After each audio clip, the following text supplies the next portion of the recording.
Welcome you guys to another exciting edition of Keys to the City, the Atlanta edition with your podcast or audiobook host, Miss Gloria.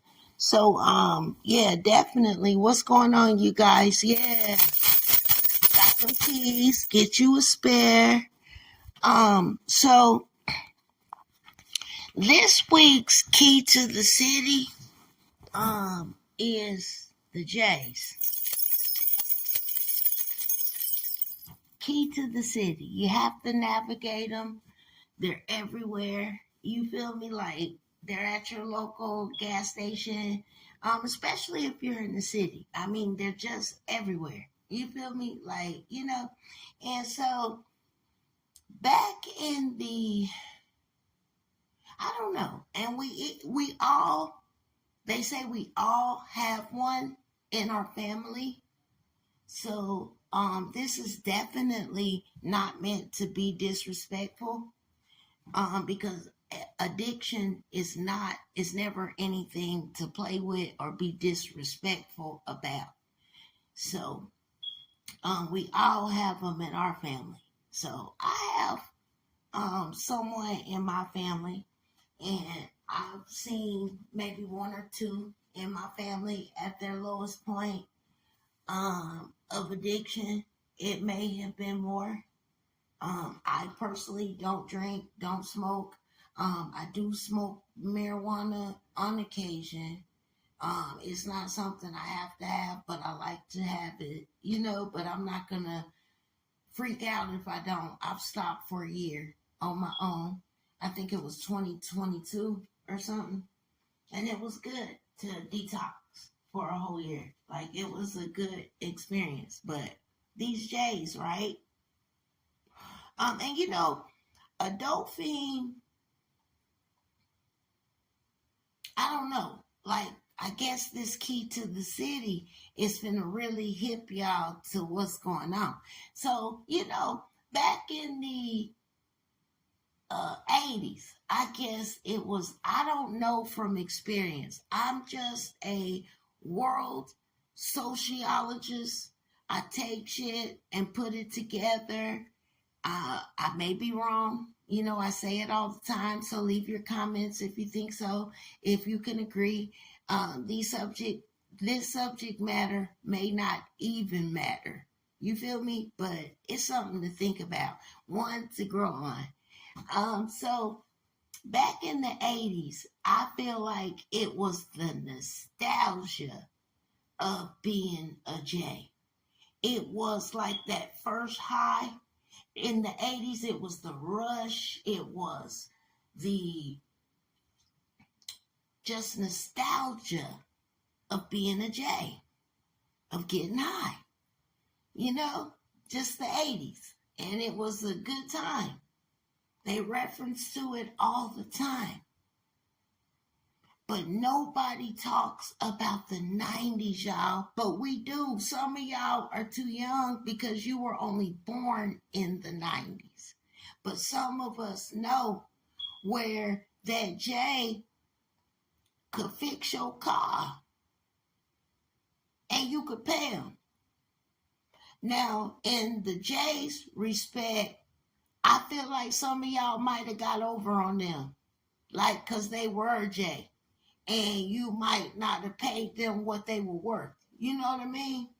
But at my point, if I ever dealt with the J, and I have, some J's have given me great advice back in the 90s in that era of J's. You feel me? But,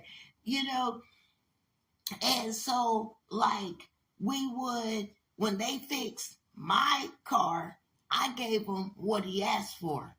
The J, I didn't try to chump him off. You know what I'm saying? That's one experience for me. But I've heard of people, they could have did anything in the 90s. Shit, you gave a J some money, this nigga could have built you a house. You feel me? Like, but I do agree from a J's perspective that maybe back in the 90s, some people tried to get over on the fact that in the 90s, like, first, the nostalgia of getting high in the 80s is fun. I'm giving away my check. There's ballers out here. There's, the nostalgia in the 80s. To the 90s, having to work to get high. You feel what I'm saying? The whole 90s was about working to get high. And that's how you could get that J to fix something for you for some money. That's the key to the city here. To the 2000s where we are now, and the J's are vicious. They don't want to work. They don't want to do anything. They want to get high and cause havoc.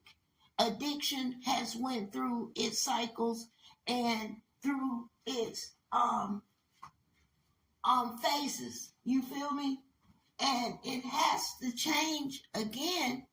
And I'm interested in seeing what the change is if it's not addiction dying off in itself after this phase. Because, again, like I said, the 80s was the nostalgia of getting high. It was fun. It was, the people were really benefiting from it and enjoying the high, to where the 90s became a time where that J had to work to get high. But by the time the 2000s came, they weren't wanting to work anymore. It was more so you see a J just really getting over. You see them out there scamming. You see them causing havoc. But you rarely see them doing the work that they used to do in the 90s. And I have seen that conversation come up on social media, to where now we in 2000, and a lot of things that you think is gaslighting and this and that, it be a J. It be a J that had to work to get high in the 90s. But now we're in the 2000s and they causing havoc.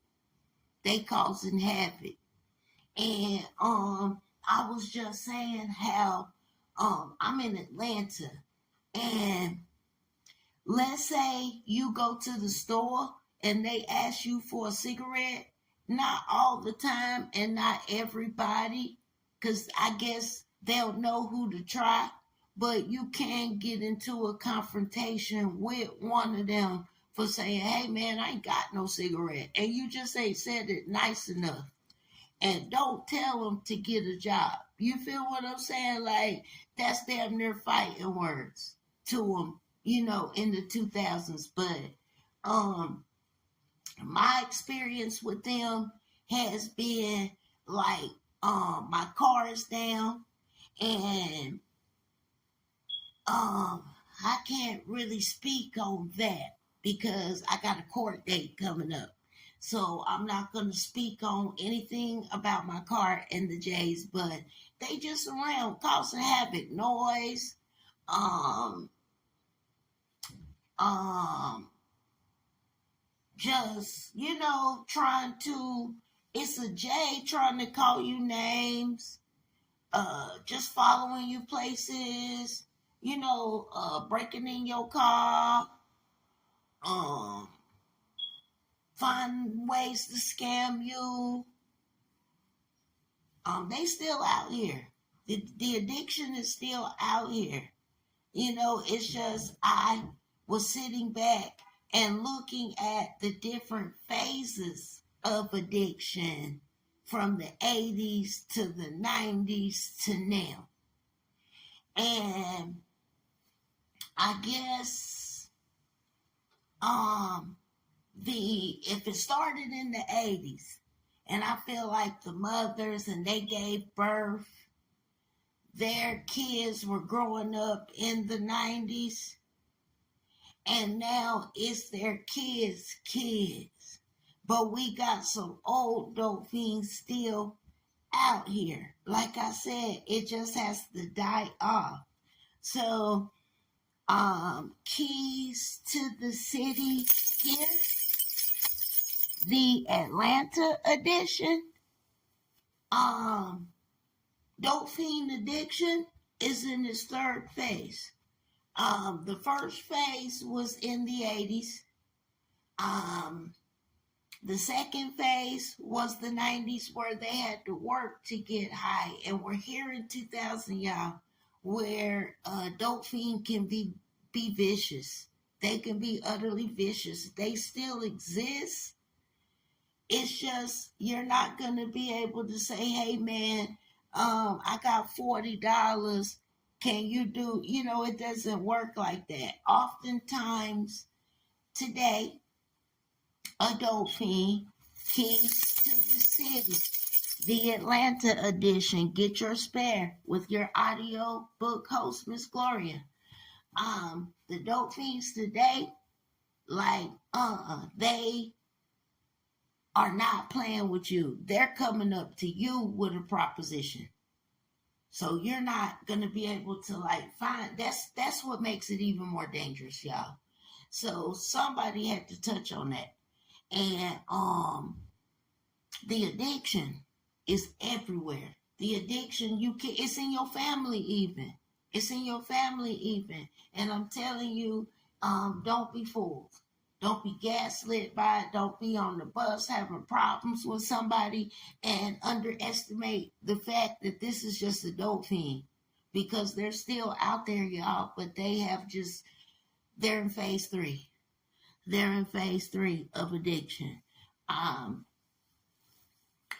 don't think I'll be around when the next phase comes, because that would be, let me see, 90s, wait a minute, 80s, 90s, 2000s, it'd be the 30s or something. I don't know. So you feel me? I don't know that, but it makes the most sense that that's the new phase. Because, 2000 has a long way to go. So, the dope fiends are out there, y'all. They are out there. And I want to say I think they should ban plastic bags. I was all for it. And I think it'll give a family more of a reason to be a family and communicate again. When mama got all them paper bags in the trunk and somebody got to go help mama with the groceries, I say bring the paper back and discard plastic. It's convenient, but it can also be hazardous. I just wanted to throw that in there. It really can. I see paper bags everywhere. And I might have been guilty of littering a few paper bags with actual stuff in it.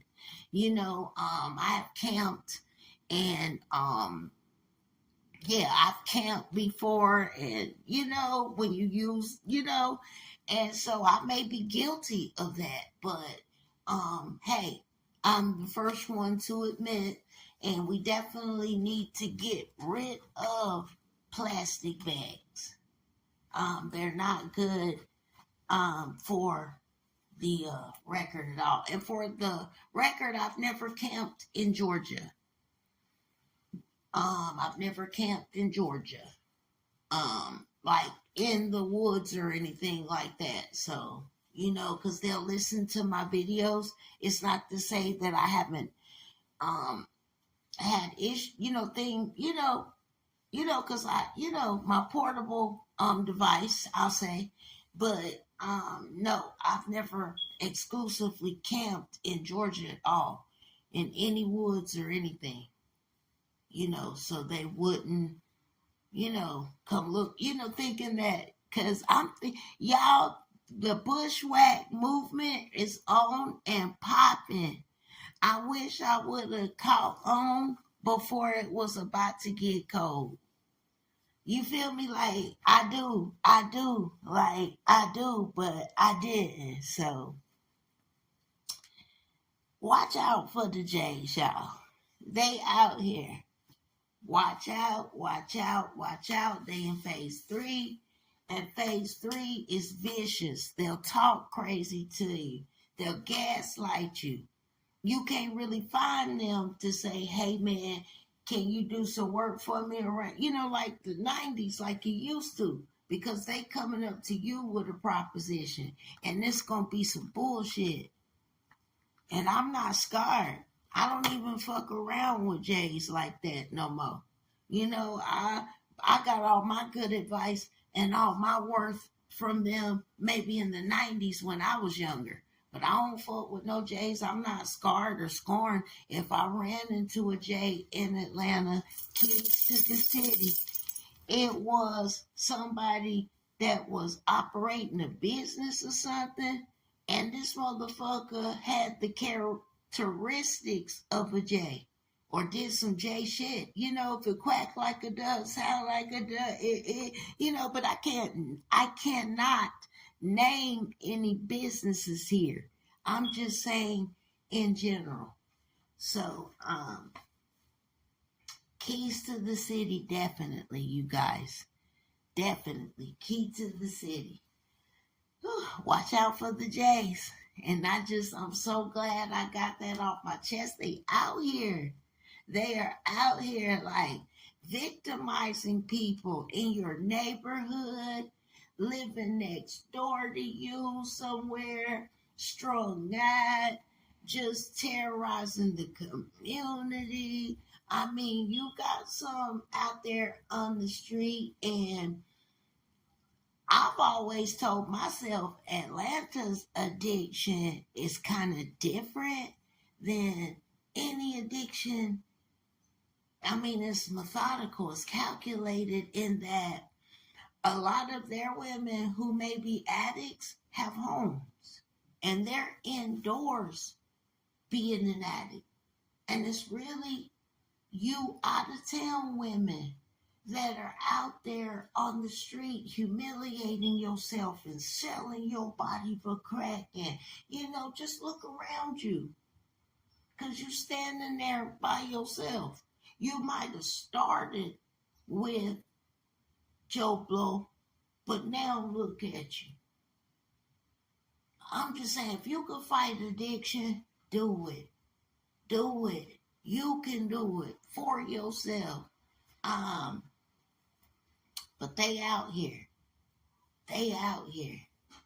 And a lot of them just want to get high now as a sport. Like phase 3, it's a sport. It's like something they gotta do. You know what I'm saying? But you can't get them to do no work. They gonna come to you. And oh my goodness, it ain't gonna be good. Keys to the City, the Atlanta edition. Dope fiends are still alive. They still out here. They in your neighborhood. They operating the stores. They running the businesses. They doing all kind of stuff. Like, I guess phase 3 has revealed new addicts. You feel me? I guess that's what it is, and that's how they began to have jobs. Like, I'm seeing the functioning addicts out there. It's probably nothing new. It's probably nothing new. But these are functioning addicts that I'm seeing. Not everybody, don't get me wrong, but I'm just saying in general. And I'm sure that there is some addiction in Carolina. This is Keys to the City, the Atlanta edition, because I'm in Atlanta and I'm speaking on behalf of just maybe some of the things that I've been through. And I think addiction played a big part in that. So they still out here, y'all. Keys to the City. Be smart. Hit subscribe. That's right. Hit that bell. Hit that bell. You see it. Look up. Hit that bell right there by share and the plus sign. Hit that bell so you can subscribe and get all my new audiobook series as they drop. And you can also hit like and comment.